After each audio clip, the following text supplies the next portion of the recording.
Crer, somente crer.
Sua falta.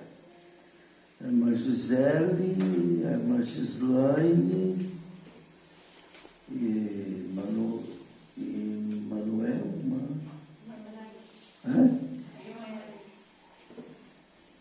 irmã Manuele? Ah, está escrito Manu. Irmã Gisele e Manu. Ah, já puseram apelido na Manuele. Manu. Irmão Marco e família, glória a Deus. Irmã Luan e família. Irmã Luan, né? E irmão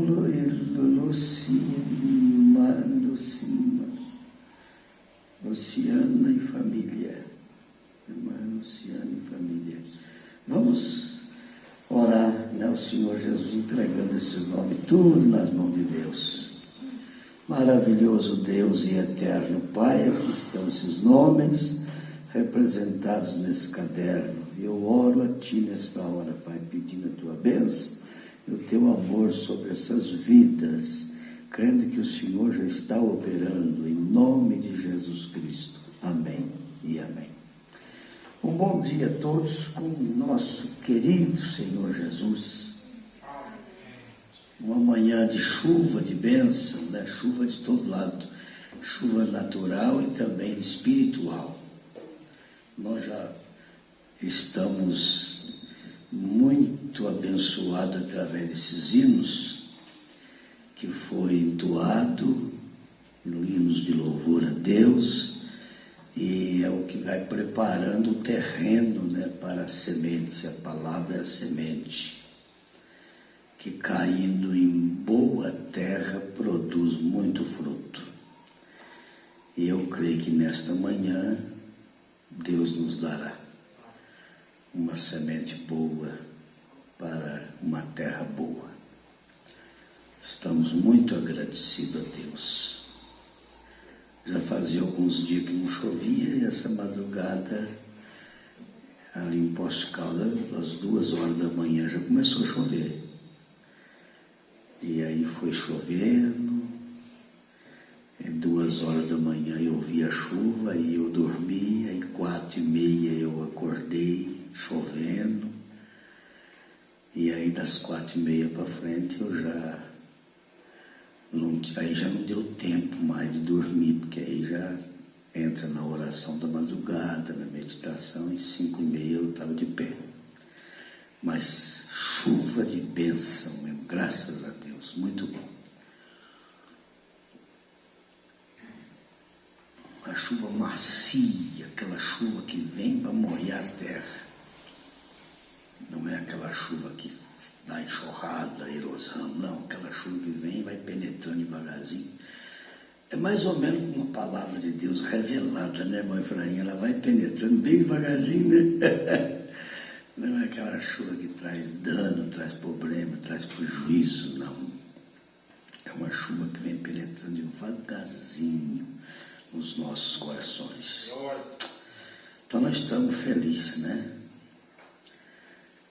Eu estava com o tema ali, pensando e lendo, estudando. Hoje eu cheguei bem cedo no campestre.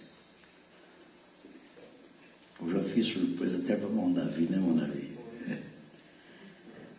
Eu cheguei aqui, não era 7 horas ainda, eu peguei, falei, quer saber de uma coisa? O irmão Davi está de moto e ele não vai dar conta de vir de moto, vai molhar tudo. Eu vou fazer o seguinte, eu vou lá para o arco, lá da praça, e eu vou encostar naquela pracinha lá, 7 horas, eu vou ler a mensagem. E aí, a hora que o irmão Davi ligar, porque ele vai ligar para mim, quando está chovendo ele liga.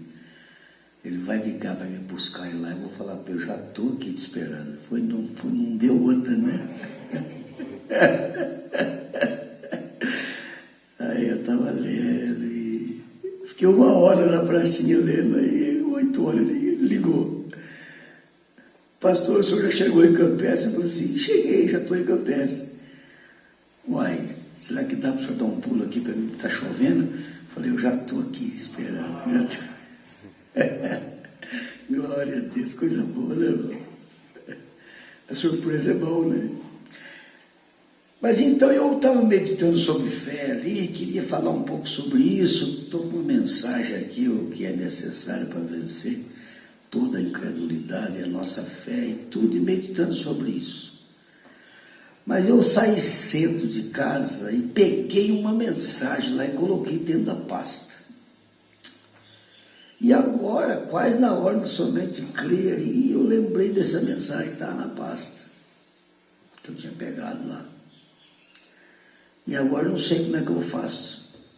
Eu peguei essa mensagem na pasta, eu abri ela ali, já quase na hora do toque aqui, eu abri a mensagem, meu coração encheu de alegria, que eu acho que eu vou ter que mudar o jeito, eu vou ter que mudar o tema hoje da mensagem. Vai ter que deixar isso aqui para de noite, sobre fé. Eu não sei também se vai ser isso, mas pelo menos vai deixando para de noite. Acho que vai ter que entrar na revelação de Jesus Cristo aqui mesmo. É a mensagem que eu peguei cedo. Pensei, pus na pasta, assim, me deu, vou ter que pegar aquela mensagem, pus na pasta, mas não lembrei mais dela. Ali eu estava mesmo naquele propósito. Mas no finalzinho agora mudou o negócio, irmão Demar. Como é que nós faz?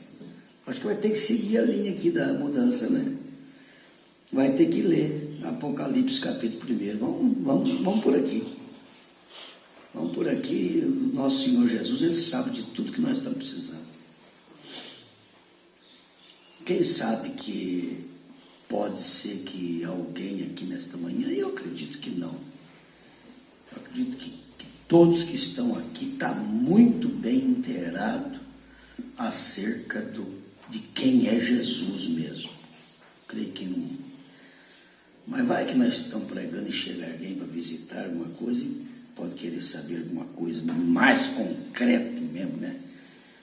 Apesar de que, se você ouvir tudo que você já sabe, já conhece, você vai sair daqui alimentado e abençoado, porque a coisa mais boa que tem é você ouvir algo que está dentro do teu coração, que encaixa com aquilo que realmente você crê. Então parece que é a mesma coisa de bater o martelo na cabeça da taxinha mais uma vez, né? Fique sabendo. Então nós vamos ler o Apocalipse capítulo 1. Glória a Deus. O Apocalipse capítulo 1.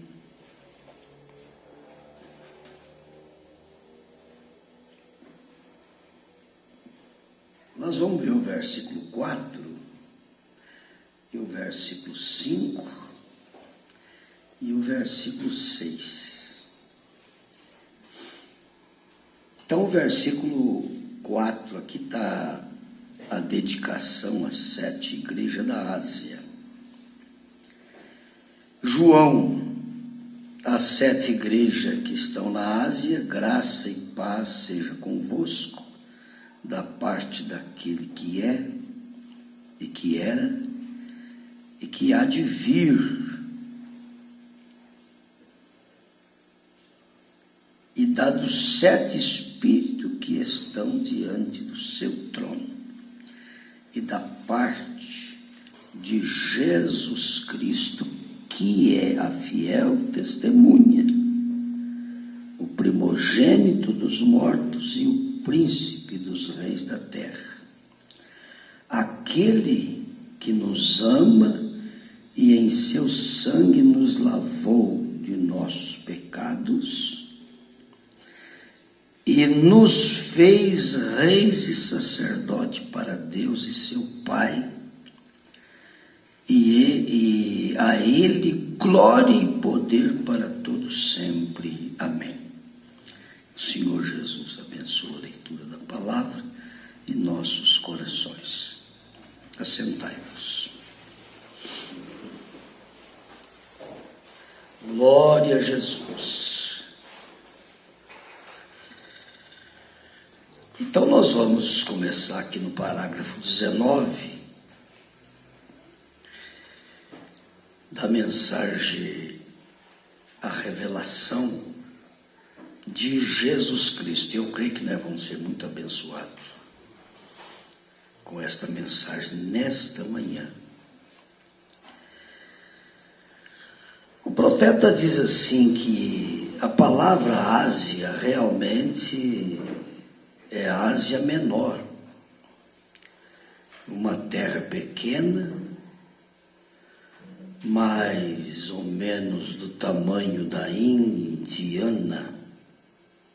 As 7 igrejas ali foram escolhidas especialmente dentre as demais igrejas, por causa das características, as quais seriam manifestas nas eras sucessivas, séculos depois.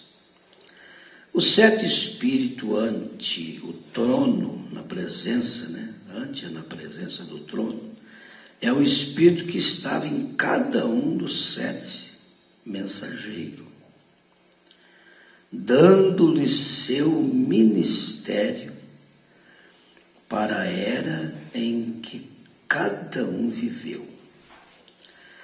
Agora, todas essas expressões, aquele que é, aquele que era, aquele que há de vir, a fiel testemunha, o primogênito dos mortos, príncipe dos reis da terra, Alfa, Ômega, o Todo-Poderoso, são títulos e descrições de uma única pessoa. Então nós já vamos começando a regozijar por aqui e se alegrando de pensar que nós temos recebido a revelação do nome de nosso Senhor Jesus. E de pensar que você não está enroscado em títulos, fazendo confusão, Você crê no nome. Então veja bem. Então todas essas expressões, agora repetindo para fixar bem, aquele que é, uma expressão, aquele que era, aquele que há de vir, a fiel testemunha, o primogênito dos mortos, príncipe dos reis da terra, o Alfa, o Ômega, o Todo-Poderoso, são títulos e descrições de uma única pessoa, que é o Senhor Jesus Cristo. Essa é a pessoa. Veja. Oh, que coisa! O Senhor Jesus Cristo, que nos lavou de nosso pecado em seu próprio sangue. Então ele é tudo isso que nós acabamos de falar. Alfa, Ômega, princípio, fim, rosa de Saron, o lírio dos vales, e assim vai, você sabe como é que é. O Espírito de Deus em João se expressa assim para mostrar a suprema deidade de Jesus Cristo e para revelar a deidade como um Deus. Hoje em dia, há um tremendo erro, o qual ensina que há 3 deuses em vez de um. Então você vê como é que a mensagem vai entrando e abrindo o caminho para aqueles que ainda não viu, e para aqueles que viu é a coisa mais gloriosa que você pode pensar. E pensar que o caminho já foi aberto para você. Você já viu. 3 deuses em vez de um é o que eles ensinam. Essa revelação, como foi dada a João por Jesus mesmo, corrige esse erro. Foi o próprio Jesus que deu a revelação para João, e Jesus é Deus. Ele mesmo. Entendeu? Corrige esse erro. Não é que há 3 deuses, mas um Deus com 3 ofícios. Há um Deus com 3 títulos: Pai, Filho e Espírito Santo. Essa poderosa revelação é a que teve a igreja primitiva. Ele já começou abrindo o entendimento lá na igreja primitiva.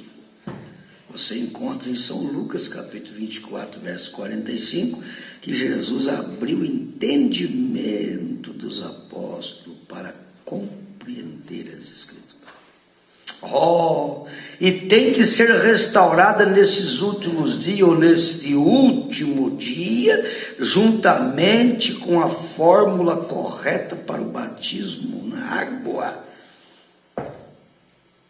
Então aí você vai entender por que Deus enviou uma mensagem para converter o coração dos filhos aos pais. Porque essa forma tinha que ser restaurada nos últimos dias, no último dia. Tinha que...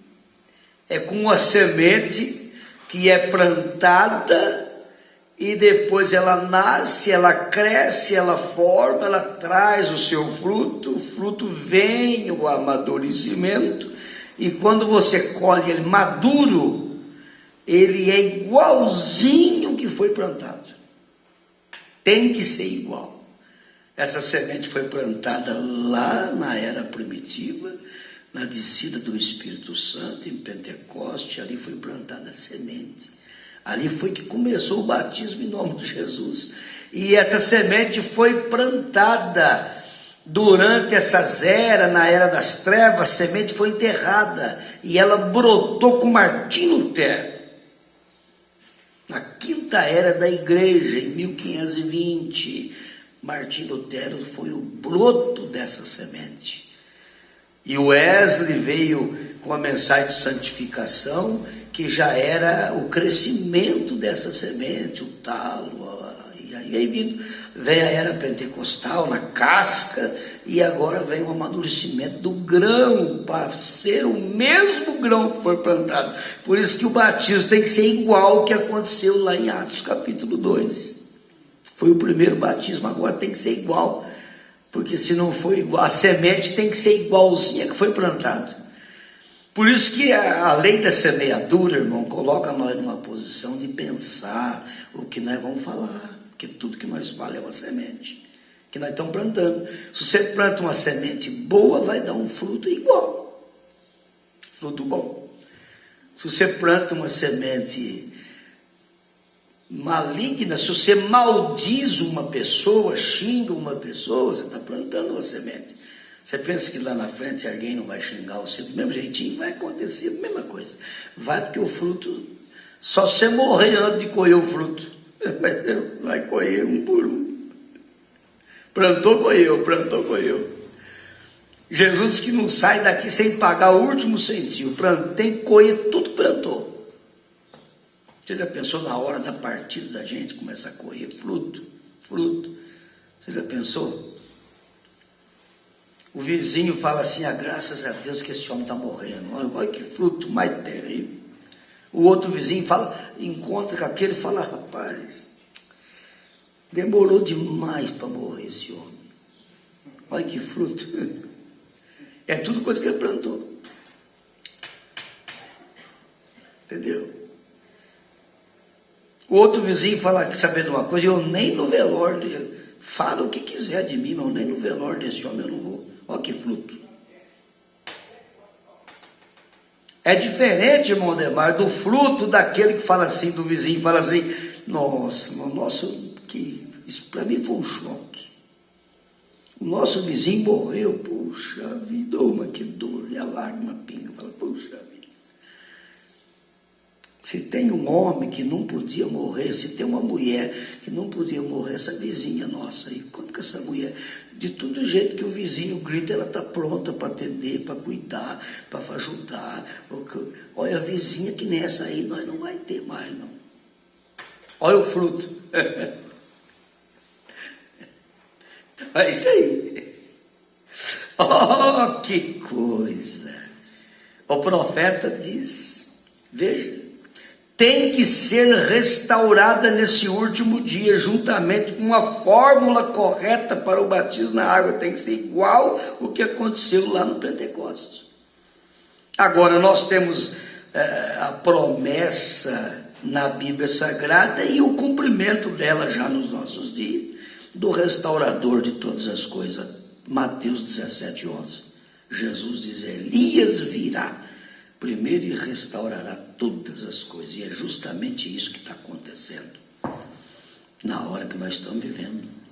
Os teólogos modernos não concordam comigo, segundo o que saiu publicado aí numa grande revista cristã, a qual diz: esse ensino sobre a Trindade se encontra no próprio centro e coração do Antigo Testamento. Está igualmente centralizado no coração do Novo Testamento. Tanto o Antigo quanto o Novo Testamento se opõem à ideia de que há mais de um Deus. Não obstante, o Novo Testamento ensina com semelhança, clareza, que o Pai é Deus, e o Filho é Deus, e o Espírito Santo é Deus, e que esses três não são três aspectos da mesma pessoa, mas três pessoas numa verdadeira relação pessoal entre si mesma. Ali nós temos a grande doutrina de três pessoas, porém um Deus. Também dizem: Deus, segundo a Bíblia, não é somente uma pessoa, mas três pessoas num Deus. Este é o grande mistério da Santíssima Trindade.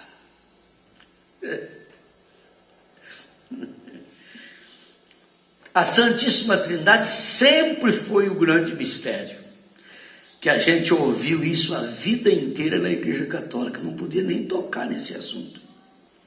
É um mistério. Até para falar Santíssima Trindade, se falasse meio torto, apanhava na boca, não podia falar. Tinha que ter cuidado para pronunciar esse nome, a Santíssima Trindade. Então o pessoal está contra o profeta aqui, está contra o ensinamento. O ensinamento que há um só Deus está contra. Veja, certamente o é. Como podem três pessoas ser um Deus? Não somente há lugar na Bíblia para provar isso, mas não há um lugar na Bíblia para provar isso. Mas essa doutrina mostra ainda uma falta de raciocínio inteligente. Analisa bem para você ver. Raciocínio inteligente. Três pessoas distintas, embora de idêntica substância, são três deuses, ou o idioma tem perdido o seu sentido completamente. Escutem essas palavras outra vez: eu sou o Alfa o ômega, o princípio e o fim, diz o Senhor, que era e que há de vir, o Todo-Poderoso. Apocalipse 1:8. Escuta bem isso. Isso é deidade. Isso não é simplesmente um profeta, um homem. Isso é Deus. Veja. E não é uma revelação de 3 deuses, mas um Deus, o Todo-Poderoso.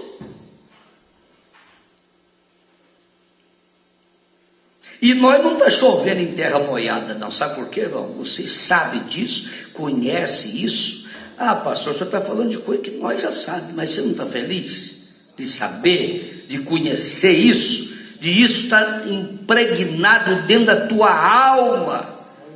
Aleluia, de saber que quem foi que revelou isso para você não foi o homem, mas foi o próprio Deus que revelou. Exemplo de Pedro, quando Pedro diz: tu és o Cristo, Filho de Deus vivo, Jesus disse para ele: bem-aventurado és tu, Simão Barjona, porque não foi a carne e o sangue que tu revelou, mas meu Pai que está no céu.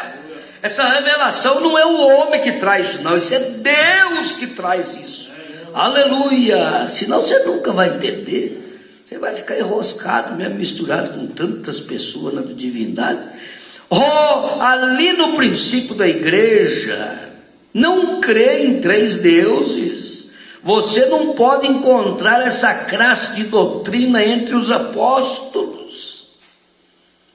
Não, foi depois da era apostólica que essa doutrina entrou e verdadeiramente chegou a ser uma doutrina fundamental no Concílio de Nicéia.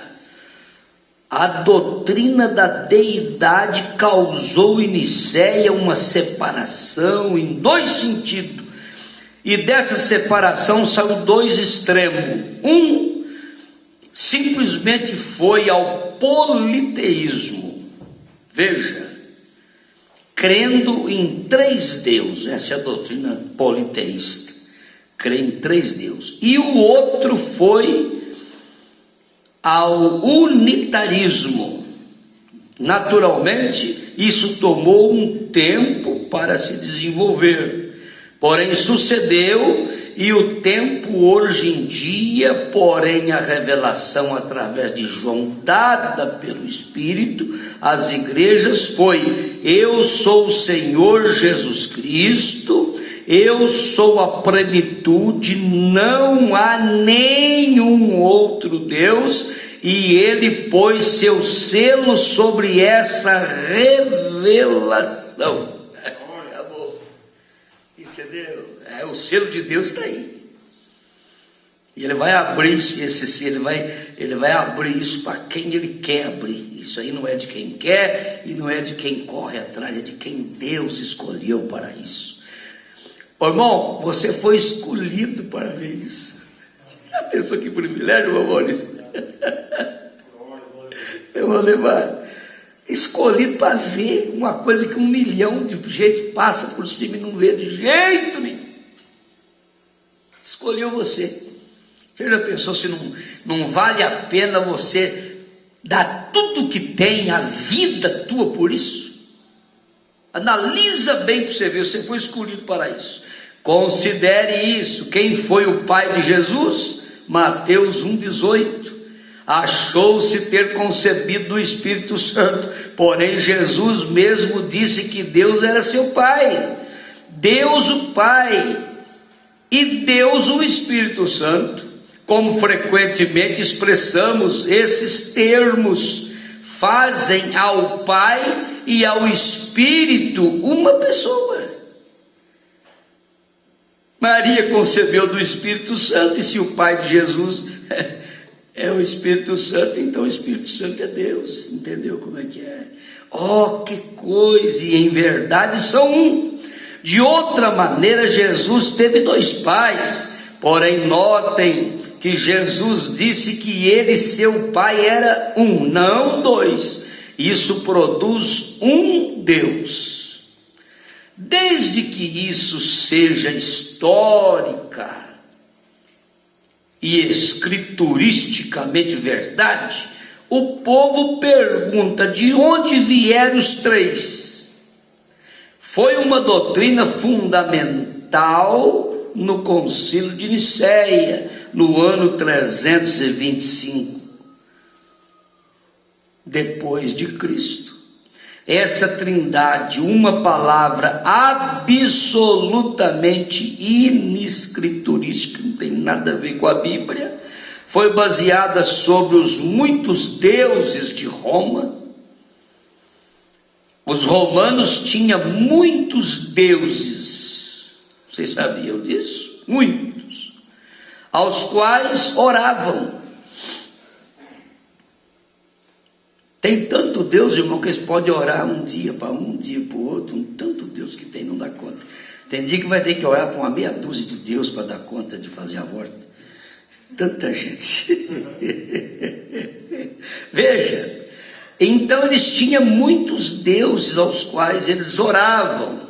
Também orava a seus antepassados por considerá-los como mediadores.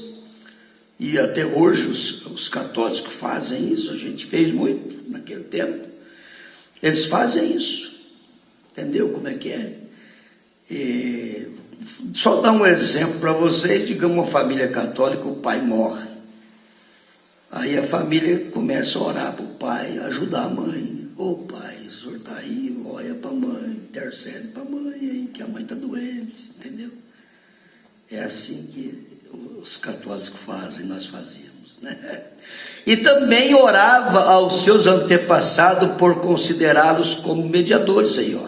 Foi somente um passo para dar nomes novos a deuses antigos, e agora nós temos santos para torná-los mais bíblico.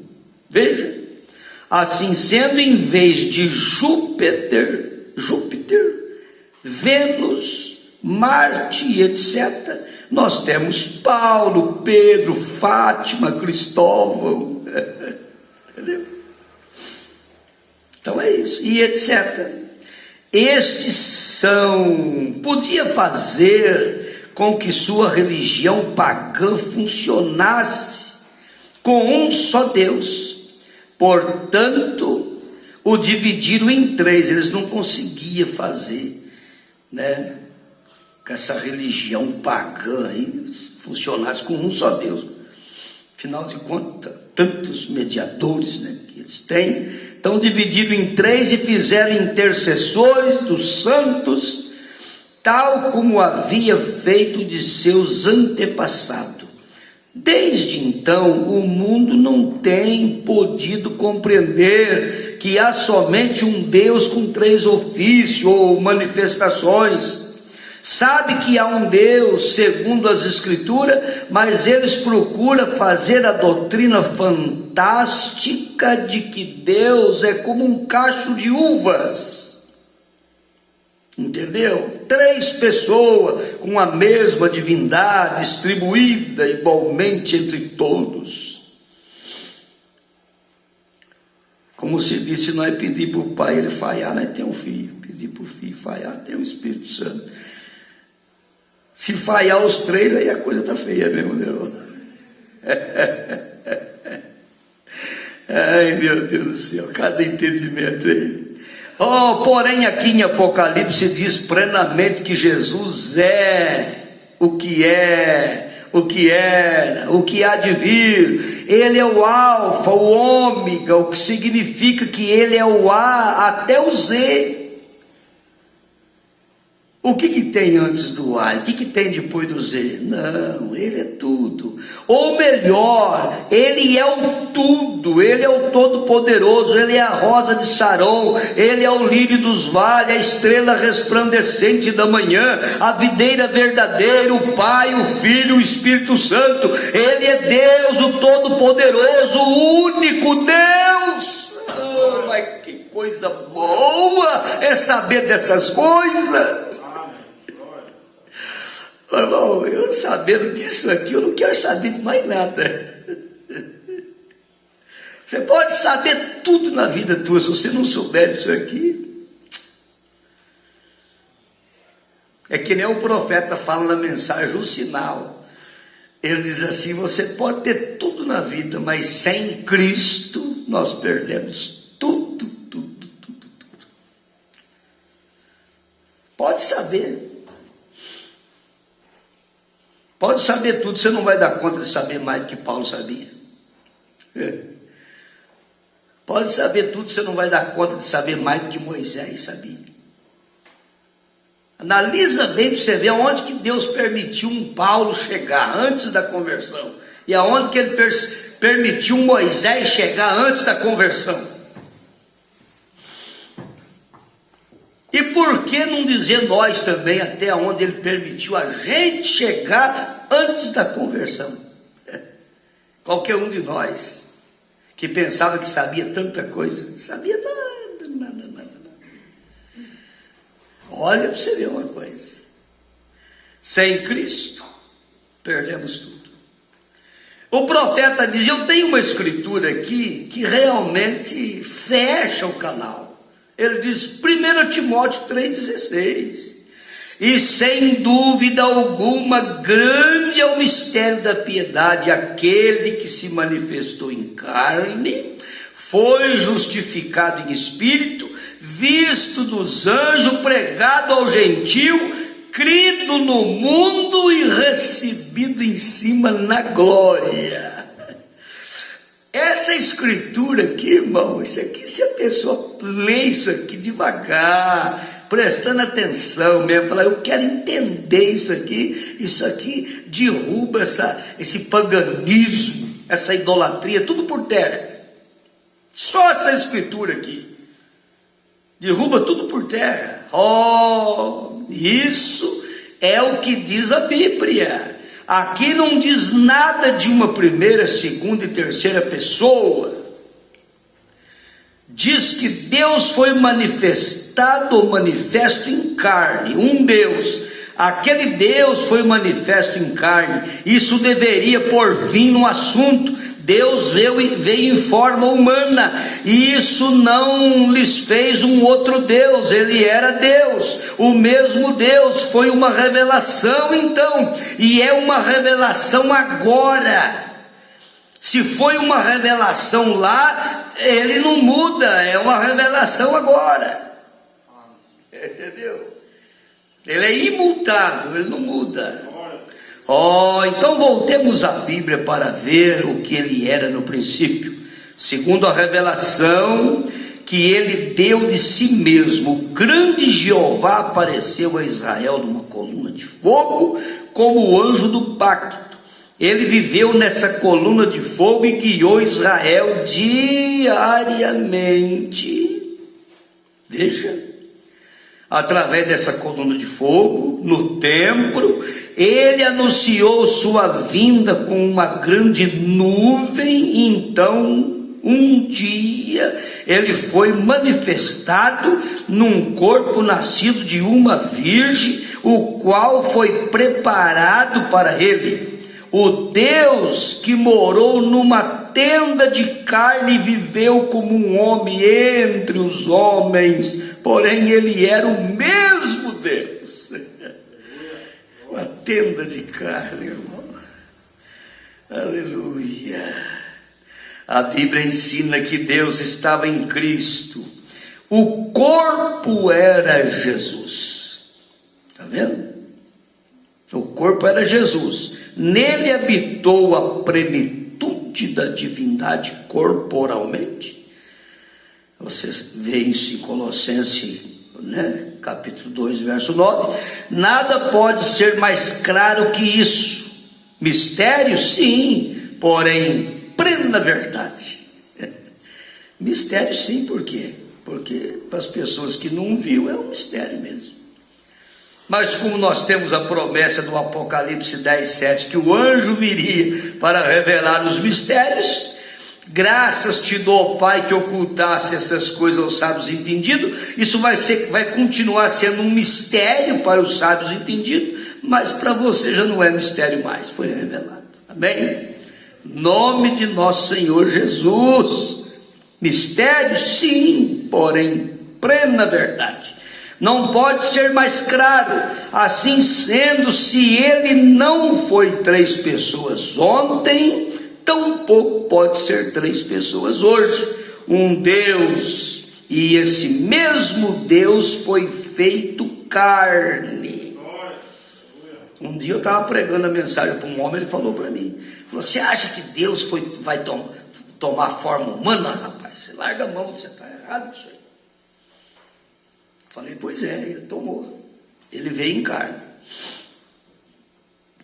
Você está equivocado com essa doutrina tua aí de falar que Deus desceu da glória e tomou forma humana aqui. Vê lá se Deus precisa fazer isso.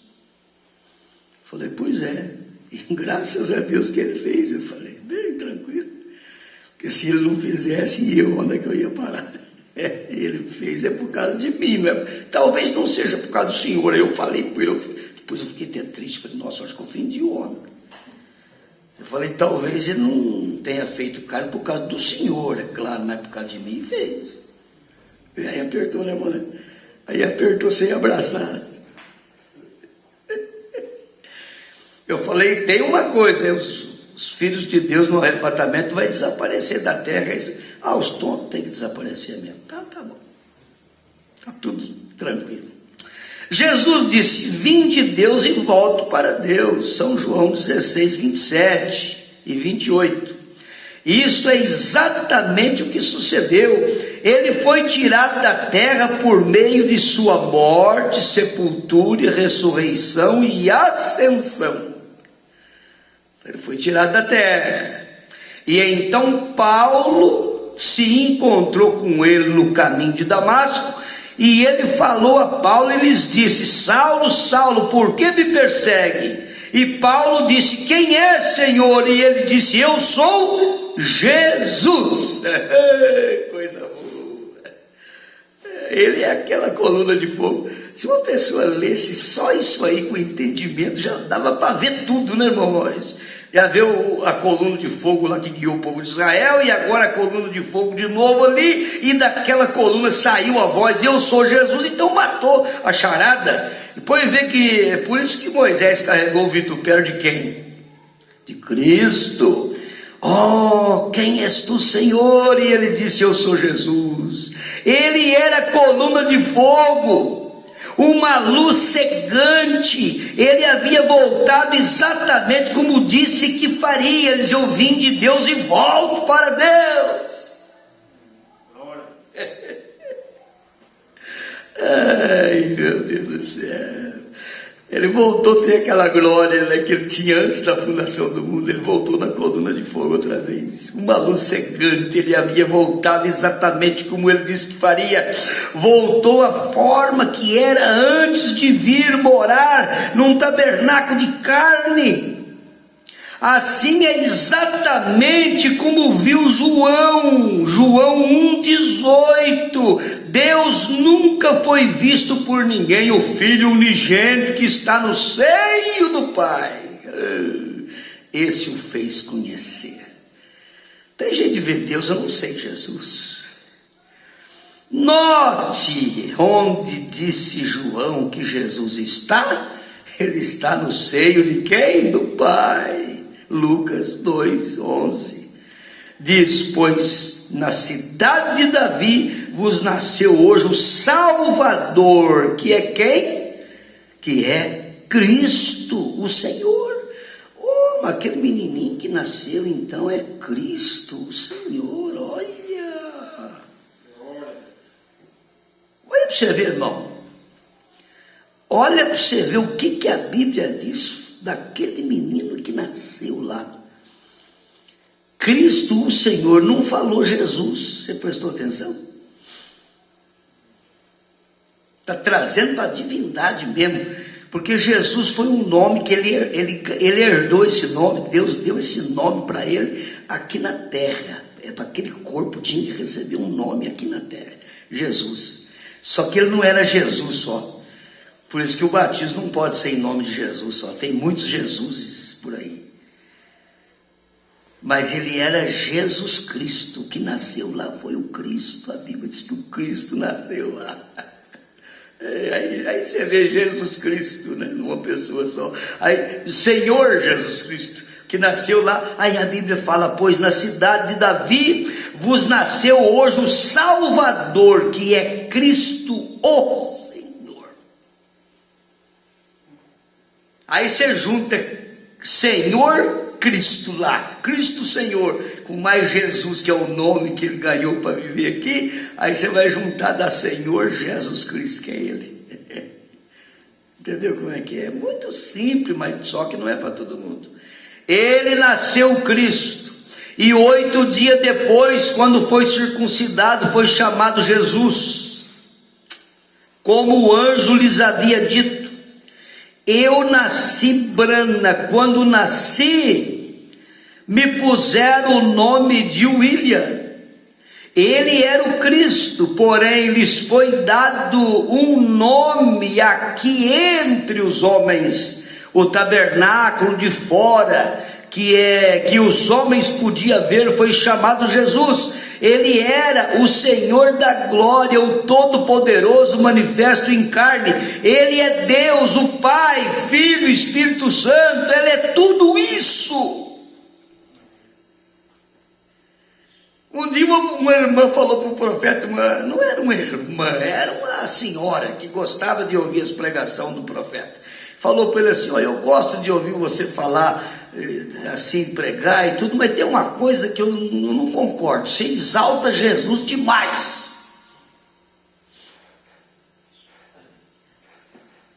Ô, irmão, como é que você lê uma mensagem dessa e exaltar ele? Fala para mim. É a revelação de Jesus Cristo o nome da mensagem, o título dela, entendeu? Você exalta Jesus demais. Sabe o que o profeta respondeu? É tudo que eu queria ter contra eu naquele dia. Tudo que eu queria ter contra eu, que eu exaltei ele demais. Ele não vai conseguir nunca. Pai, Filho e Espírito Santo são somente títulos, não são nomes. Por isso é que batizamos no nome do Senhor Jesus Cristo, porque esse é um nome, não um título. É o nome deste título, tão como quando você toma um menino recém-nascido e lhes dá um nome. Menino é o que ele é. Ele é um menino. O irmão Nicolas é um menino, entendeu? Então é o que ele é. Filho é um título. Ele tem um título de filho. É filho do irmão Ivanilson, é filho. E então você lhes põe o nome João Henrique. Você pôs o nome de Nicolas. Então põe o nome Nicolas. Veja, não se batize somente no nome de Jesus. Há milhares de Jesuses no mundo. E também os houve antes de Jesus. Antes de Jesus nascer já teve Jesus. Entendeu como é que é? Mas veja bem, antes de Jesus, agora nosso Salvador, porém somente há um nascido Cristo. Jesus tem muito, mas nosso Salvador, somente um nascido, o Cristo, o Senhor Jesus Cristo. Aí está. Oh, que coisa! A gente que diz que Jesus é o Filho eterno de Deus, agora, não é isso uma contradição? Quem tem ouvido de um filho sendo eterno? Os filhos têm princípio, porém o que é eterno nunca teve princípio. Ele é o Deus eterno, Jeová manifesto em carne. Tudo aquilo que tem princípio tem fim. Por que você não tem fim? Você fala: pastor, mas eu tive um princípio, eu nasci aqui na terra. Tudo bem, essa parte tua que nasceu aqui, ela tem um fim. Agora, o que está dentro de você não nasceu aqui. Isso veio desde antes da fundação do mundo, isso estava nos pensamentos de Deus. Você estava nele, você estava naquele que não tem fim, naquele que é eterno, por isso que você é eterno. Se você não... Ô, irmão, se nós não estávamos nele, então nós não vamos ter eternidade, não, vida eterna, não. Só vai ter vida eterna quem estava nele desde antes da fundação do mundo. Quem estava no eterno é que vai continuar sendo eterno. Por isso que não tem morte para quem está no eterno. Oh, no Evangelho de São João diz: no princípio era o Verbo estava com Deus, o Verbo era Deus, e o Verbo se fez carne e habitou entre nós. Ele foi a testemunha fiel e verdadeira da palavra eterna do Pai. Nós somos testemunha também, e cremos que estamos na verdade. Nós não somos a verdade, mas nós estamos na verdade. Agora, ele não só estava na verdade, mas ele era a verdade. Ele disse: eu sou o caminho e a verdade. Veja, um profeta somente podia dizer o que o Pai lhes revelava. Ele disse: meu Pai está em mim. Isto é o que Jesus, o tabernáculo, disse: meu Pai está em mim.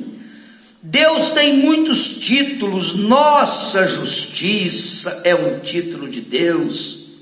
Nossa paz é um título de Deus. Ser eterno é título. Pai é título. Filho é título. Espírito Santo é título. Porém, tem somente um nome humano, e esse nome é Jesus. Veja, não esteja você confundido, porque ele tem 3 ofícios ou 3 manifestações.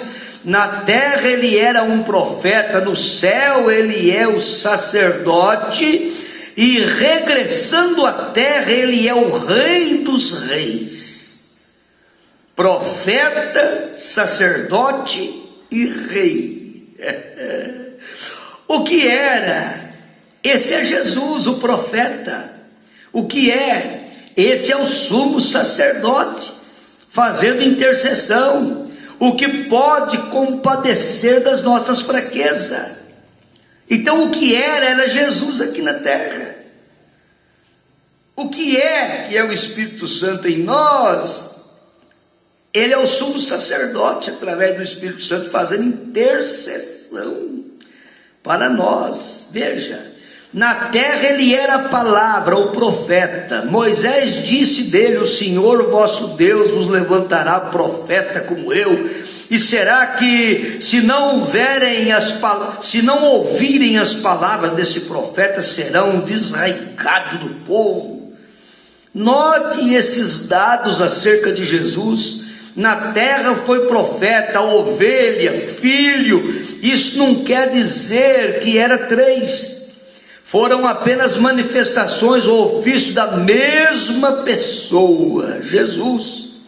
Agora, há uma escritura favorita dos trinitarianos, que segundo eles sustenta seu pensamento de que há mais de uma pessoa na divindade.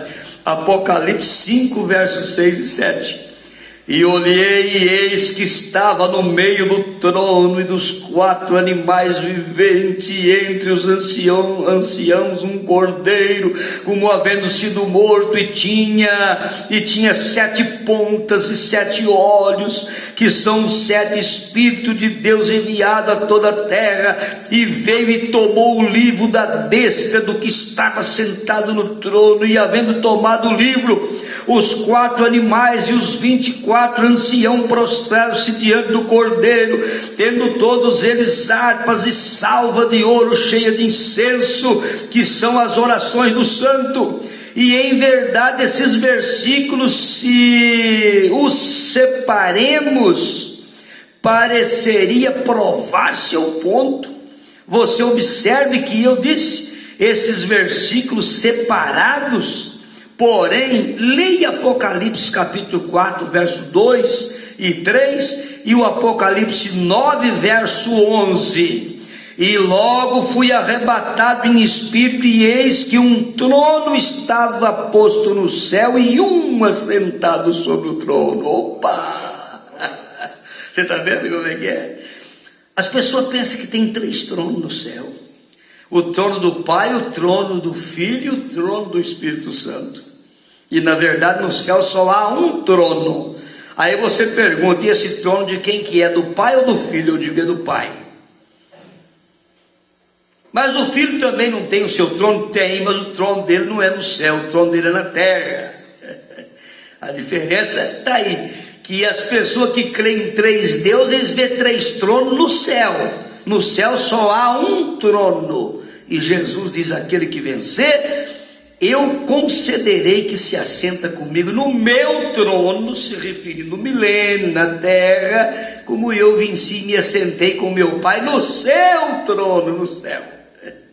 Quem estava sentado no trono no céu? Jesus, o Cordeiro estava sentado ali. E o Pai estava dentro do Cordeiro. E quem vai estar sentado no trono da terra é Jesus. Mas e o Pai está dentro do Cordeiro. O Pai sempre esteve dentro do Cordeiro, ele nunca saiu.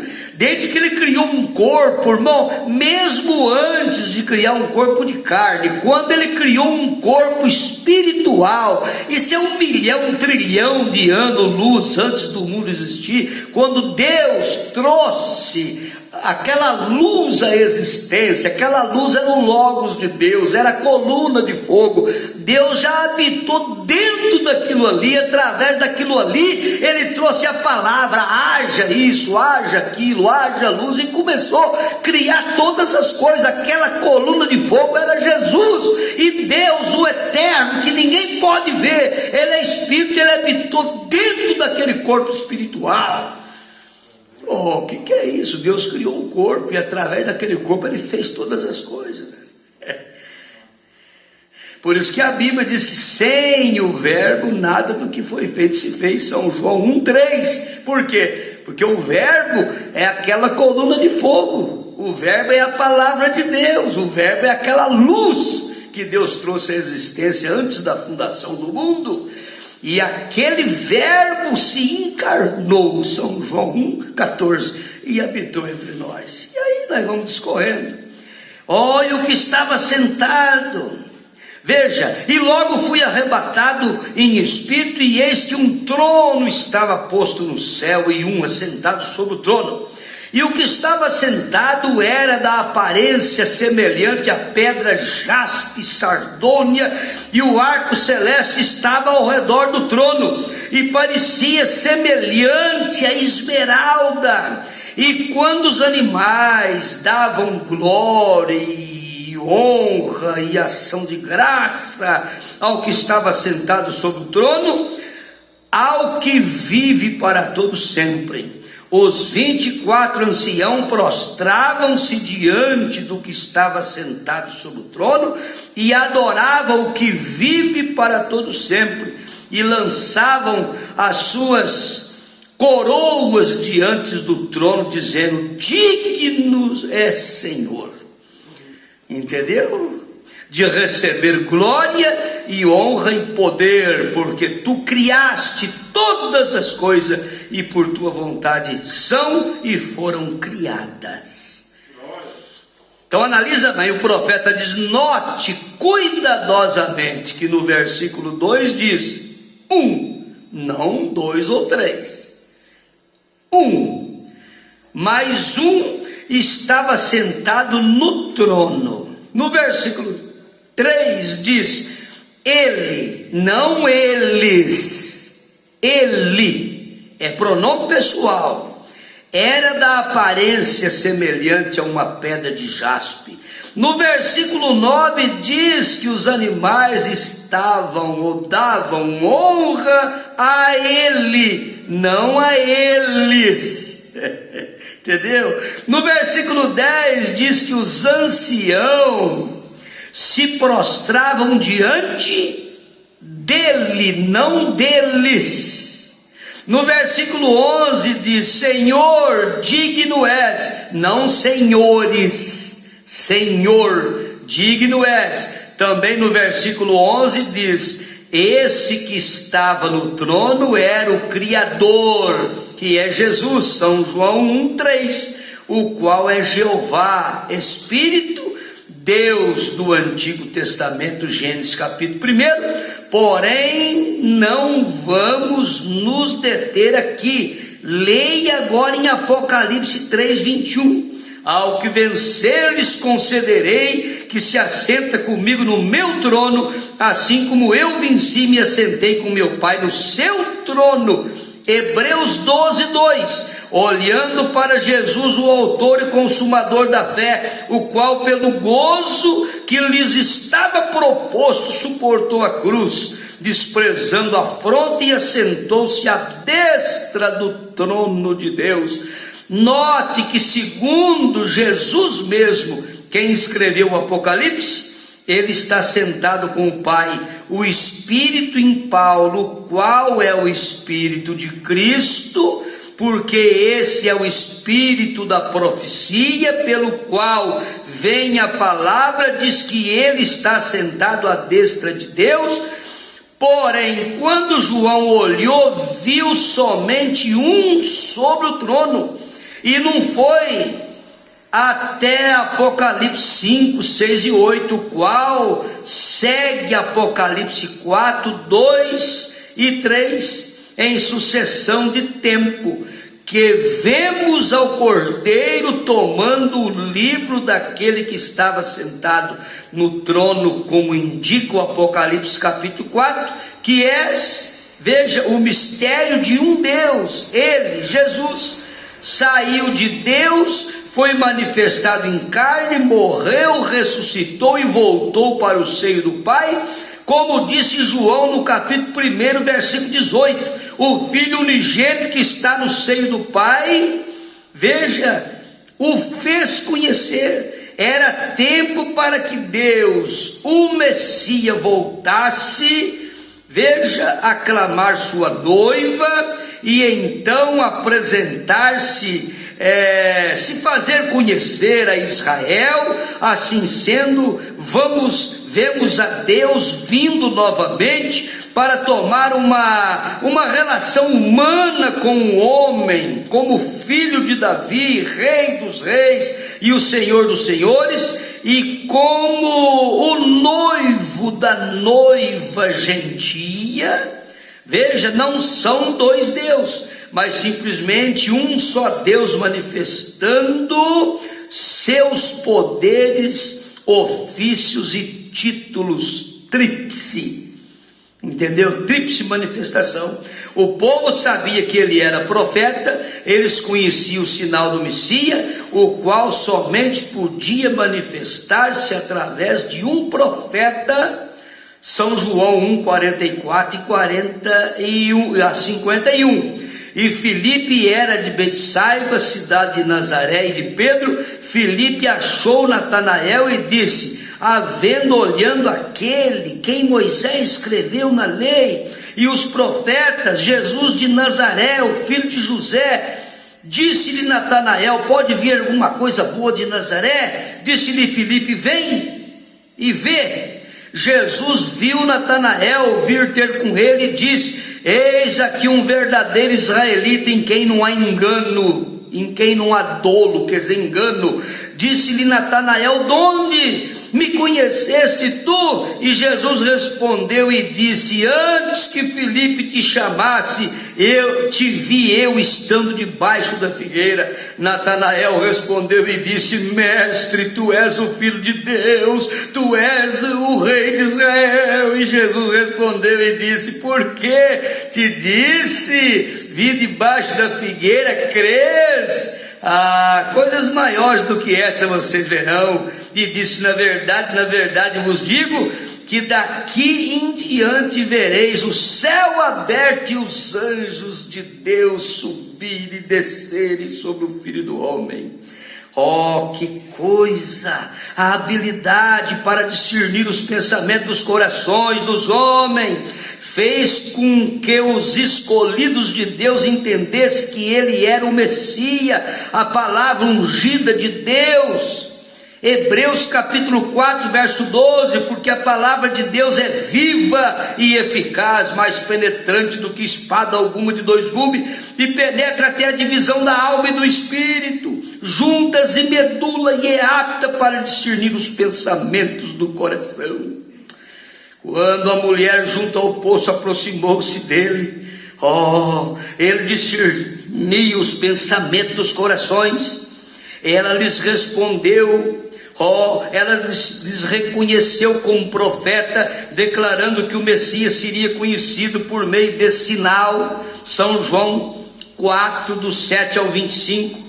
Veio uma mulher de Samaria tirar água e disse: Jesus, dá-me de beber, porque os seus discípulos tinham ido à cidade comprar comida. Disse depois a mulher de samaritana: como sendo tu judeu me pede de beber a mim, sou uma mulher samaritana? Porque o judeu não se comunica com o samaritano. Jesus respondeu e disse: se tu conheceras o dom de Deus e quem é o que te diz, dá-me de beber, tu lhes pediria e lhes te daria água viva. Disse-lhe a mulher: Senhor, tu tens com que tirar, o poço é fundo, onde pois tem a água viva? Que ela estava pensando que era tirar água do poço natural. És tu maior do que o nosso pai Jacó, que nos deu o poço, bebendo ele próprio dele, seus filhos e seu gado? Jesus respondeu e disse: qualquer que beber da água que eu lhes der nunca mais terá sede, porque a água que eu lhes der fará nele uma fonte d'água que salta para a vida eterna.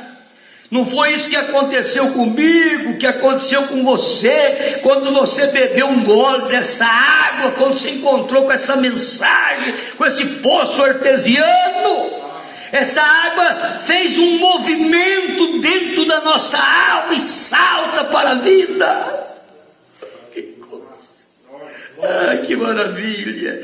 Disse-lhe a mulher: Senhor, dá-me dessa água, para que eu não mais tenha sede e não venha mais aqui. Ela ainda estava no natural, achando que ela queria se livrar do poço, irmão, porque não é fácil. Você tem que buscar água num lugar que você não é recebido, que você não é bem quisto. Você tem que escolher até os horários para você ir naquele lugar. Entendeu como é que é? Isso é a mesma coisa de uma pessoa que está atolado no banco, devendo no banco, assim, sabe? E já sendo rejeitado, e as pessoas já não querem nem emprestar dinheiro mais. Aí já começa a exigir avalista que tem propriedade, aquela coisa. E ele escolhe sempre a hora de ir no banco, uma hora que não tem ninguém quase, irmão. Assim, muito desconhecido, amigo que conhece a vida da pessoa, o aperto que está passando, a luta. E ele parece que perde a coragem de ir no banco para tratar de um negócio. Quando tem bastante conhecido ali, tudo, ele fica sem jeito de ir naquele lugar. Uma pessoa honesta, uma pessoa de direito, uma pessoa que gosta de pagar as contas em dia, e às vezes está passando um aperto na vida, entendeu como é que é, irmão Lemar? A pessoa fica sem jeito, é um poço d'água ali, mas parece que não tá encaixando, a vontade é passar longe. Então apareceu uma oportunidade agora, então me dá dessa água que eu não preciso voltar mais nesse lugar. Ela ainda estava no natural. Veja, disse a mulher: Senhor, dá-me dessa água para que eu não mais tenha sede e não venha aqui tirar. Disse Jesus: então eu vou te dar água. Vai, chama o teu marido e vem cá. O Senhor Jesus deu um golinho de água para ela. Um golinho. Chama o teu marido. Era um golinho da água, mas ela não entendeu nada. Por enquanto não. Vai, chama o teu marido, bebe um golinho. Ela bebeu. A mulher respondeu e disse: eu não tenho marido. Jesus vai dar mais um golinho de água para ela. Disse Jesus: disseste bem, não tenho marido. Vai, bebe mais um golinho. Você está gostando da água? porque tivesse 5 maridos, e o que tu tens agora não é o teu marido. Vai, bebe mais esse golinho aí. Ai, eu fico morrendo de vontade de dar um grito aqui e sair correndo quando eu vejo essas coisas. Disse a mulher: Senhor, vejo que tu és profeta. Aí ela matou a sede. 3 golinhos de água, irmão, que ele deu. Vai e chama o teu marido, um golinho. Disseste bem, não tenho marido, mais um golinho. Tá, vai. Vejo que tu és profeta. Ah, saciou a sede, agora saciou. Saciou que ela até esqueceu do poço e foi na cidade testificar que tinha encontrado com Jesus. E qual você fez quando você recebeu essa mensagem? E você lê uma mensagem, lê 2, e lê 3, e lê 4, e eu quero mais, e eu quero ser batizado em nome do Senhor Jesus Cristo. E se o pastor pedir para esperar um pouco, eu vou falar que a culpa vai ser dele se eu morrer amanhã. Eu vou falar isso. Que coisa maravilhosa. Quando eu encontrei com essa mensagem, eu virei um louco. O povo tudo falou assim: o Tião perdeu a mente. Onde se viu uma carreira política brilhante na frente e perdeu a mente. Parou tudo. O homem agora está enroscado com o negócio de profeta, e agora você não pode nem conversar com ele mais. Agora não tem assunto mais para conversar com ele, agora acabou o assunto. E eu comecei a encontrar com pessoas que amavam falar no mesmo assunto. Ai, que coisa gostosa. Oh, disse a mulher: Senhor, vejo que tu és profeta. Nossos pais adoravam nesse monte, e vós dizeis que é em Jerusalém. Veja o lugar onde se deve adorar. Disse Jesus: mulher, crê-me que a hora vem, veja, em que nem nesse monte, nem em Jerusalém adorareis o Pai. Vós adorais o que não sabeis, nós adoramos o que sabemos, porque a salvação vem do judeu. Mas a hora vem, e agora é, em que os verdadeiros adoradores adorarão o Pai em espírito e em verdade. Aleluia! Quando você adora o Pai em espírito e em verdade, você crê que o Pai é espírito, e você crê que o Pai fala a verdade através do seu Filho, porque Ele é a verdade. Aí você está adorando Deus em espírito e em verdade, crendo que Deus, sendo espírito, habita no corpo. Aí você está adorando, você está numa doutrina verdadeira, correta. Você não está numa doutrina politeísta, mas numa doutrina monoteísta. Ela é crendo num Deus só verdadeiro. Mas a hora vem, e agora é, em que os verdadeiros adoradores adorarão o Pai em espírito e em verdade, porque o Pai procura os tais que assim o adoram. Então o Pai está procurando você mesmo, encontrou você aqui na terra para adorar Ele em espírito e em verdade, na doutrina correta, na mensagem correta. Deus é espírito, e importa que os que o adorem, adorem em espírito e em verdade. E a mulher disse: eu sei que o Messias, que se chama o Cristo, vem, e quando ele vier, nos anunciará todas estas coisas. Ai, meu Deus, que vontade de seguir, mas não tem jeito de seguir. Jesus disse: eu sou o que falo contigo. Amém? Eu sou. Então, adorar o Pai em espírito e em verdade. Eu sou o que falo contigo. Que essa pronúncia, eu sou, você já conhece desde o tempo de Moisés. O eu sou te enviou a voz, e assim sucessivamente, antes que Abraão existisse, eu o sou. Então Jesus é o nosso Deus. Amém? Nada de 3 pessoas da Trindade, mas um Deus com 3 ofícios. Ele é Pai, Ele é Filho e Ele é o Espírito Santo. Você quer uma escritura para esclarecer bem isso? Leia Isaías 9, verso 6. Em casa, ali está escrito: um menino nasceu, um filho se nos deu, o principado está sobre os seus ombros, o seu nome será maravilhoso, Deus forte, conselheiro, príncipe da paz e Pai da eternidade. Então Jesus é Pai, é Filho, é o Espírito Santo, é Ele mesmo em 3 ofícios: Pai, Deus sobre nós; Filho, Deus conosco; e Espírito Santo, Deus em nós. Não sabeis vós que sois o templo aonde o Espírito Santo habita? Então é Deus em você. É em nome de Jesus Cristo, aleluia, amém. Dá vontade de cantar o hino, né, irmão Neymar? Para selar isso, né, irmão? Tem um